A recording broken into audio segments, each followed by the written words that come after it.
이번 시간에는 저번 시간 이어갖고 테르미드로 반동을 부터 보려고 해요. 그러니까 로베스피에르의 어떤 공포 정티에 사람들이 굉장히 힘들어했고 그런 부분들이 이제 반영이 되어서 온건파 쿠데타가 터지게 되고 총재 정부가 수립이 되는 거죠.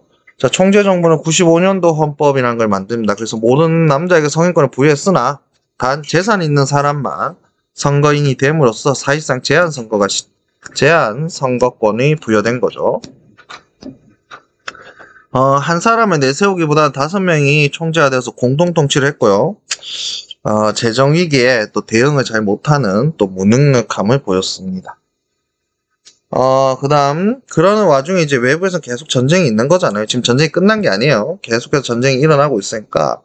그 전쟁을 이제 막아내는 과정에서 군부 세력들은 계속 강화되는 거죠. 자, 그 중에 이제 누가 떠오르냐? 나폴레옹이 떠오른 거죠. 이 나폴레옹이 이집트도 정복하게 되고요. 외부에서는 계속 제2차 동맹까지 맺게 됩니다.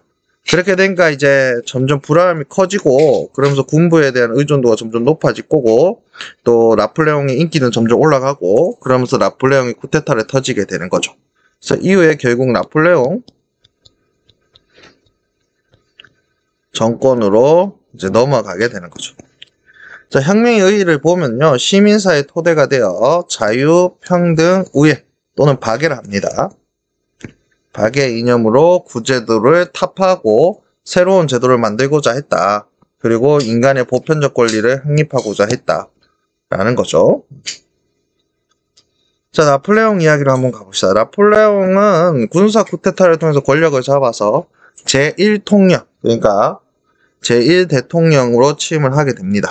자, 대외 정책으로는요, 이탈리아를 격파하고, 오스트리아 격파하고, 영국과는 휴전을 하게 되고요, 아이맹 조약을 맺죠. 그리고 아이맹 조약을 맺고, 대프랑스 동맹도 와해시킵니다. 그 뒤에 보면 이제 대프랑스 동맹은 이제 물론 여러 번 맺긴 됩니다만 어쨌든 계속해서 이제 나폴레옹의 어떤 군사적 능력을 계속 와해를 시키고 있는 거죠. 이제 내정 개혁이 의외로 중요한데요. 프랑스 은행을 설립을 합니다. 프랑스 은행을 설립을 해서 국가 재정을 안정시키고 산업도 보호합니다. 은행이 설립이 된다는 건 신용 창출이 가능한 건가요? 신용 창출. 신용 창출이 가능하다. 자, 신용 창출이 가능하다는 말은 뭡니까, 결국엔? 그러니까, 대출이 된다는 얘기죠, 대출. 그러니까, 은행에서 대출이 된다는 얘기예요. 은행에서 대출이 된다는 건 이걸 통해서 이제 산업화를 진행할 수 있다. 이해가 되는 거거든요. 펜이 조금 이상하네요. 잠깐만요.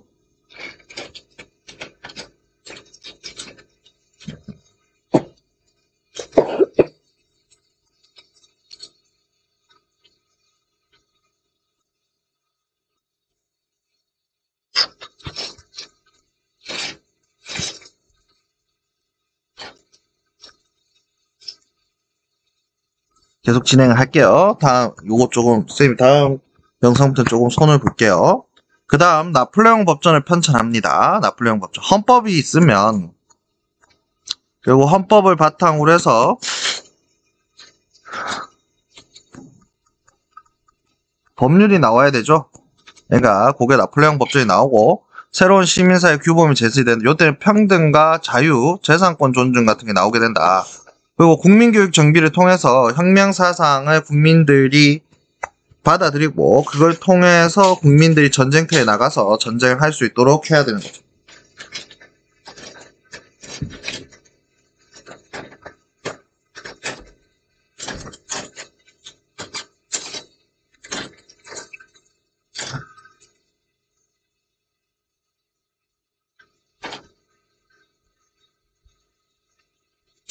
그 다음 이제 헌법을 개정하고 종신통령으로 취임하게 됩니다.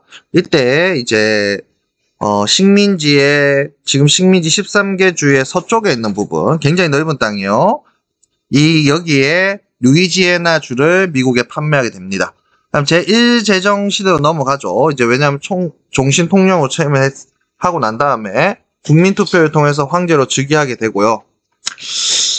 영국은 좀 꺾고 싶었는데 결국 영국을 못 꺾고 트라팔가르 해전에서 영국에 패하고 러시아에게는 또 승리를 하게 되고 오스트리아랑 프로이센을 격파했어요. 요거 중요한데요. 신성 로마 제국이 해체되고 라인 동맹이 형성됩니다.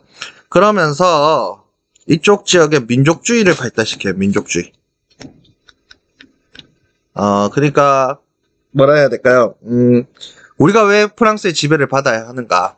우리도 우리 나름대로의 독일 민족으로서의 정체성을 찾아야 되지 않는가 하는 민족주의입니다. 근데 여러분, 이 민족주의가 혈통주의라고 보기엔 좀 힘들어요.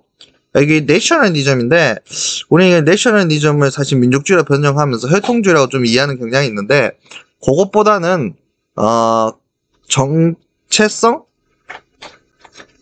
국가의 정체성 확립 과정이라고 생각하면 그게 맞는 것 같아요. 그 다음에 이제 마드리드를 점령하고요. 그 다음에 에스파니아를 위성국으로 전략시키면서, 앙글의 이제 라틴 동맹의 영향을 주게 되고요. 이후에 빈체제 하에서 라틴 아메리카들이 본격적으로 이제 독립을 하게 되는 이유가 됩니다. 자, 나폴레옹의 몰락 과정을 보면 첫 번째, 대륙 봉쇄령을 내려요. 그러니까 영국이 계속해서 이제 항복을 안 하니까 영국과의 통상을 금지시키는데 이걸 이제 러시아가 이길 수 없고 그래서 러시아가 이걸 어기고 영국과 통상을 맺게 되죠. 그래서 그런 러시아를 혼내주기 위해서 원정을 가게 되는데 러시아 계속 들어가면 들어갈수록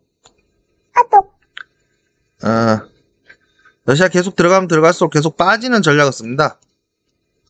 그러니까 결국 들어가면 들어가서 결국 겨울이 오게 되면 이 혹독한 겨울에 결국 지게 되는 상황이 발생하는 거죠.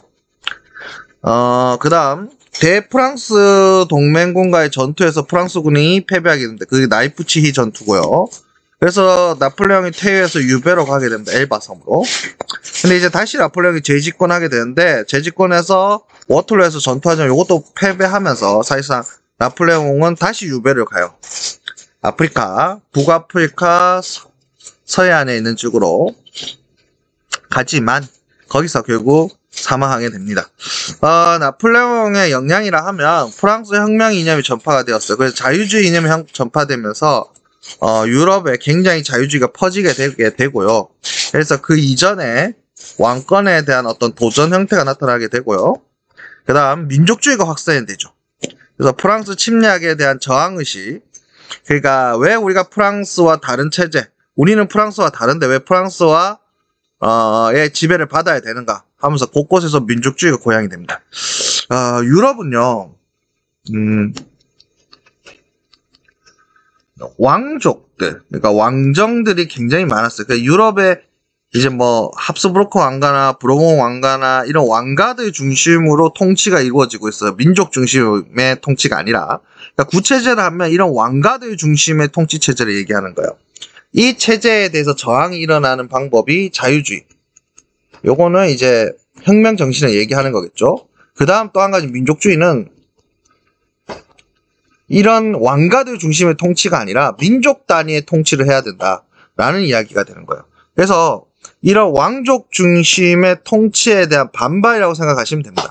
그러니까 뒤에 가면 이제 빈체제 가면 이런 왕족 중심의 통치를 유지해야 된다는 빈체제가 나오게 되거든요. 이 빈체제에 대해서 자유주의와 민족주의 둘 다 저항하는 거예요. 그래서 그렇게 이해하면 되지 않을까 싶습니다. 이렇게 해서 프랑스 혁명을 쌤이 끝내도록 할게요.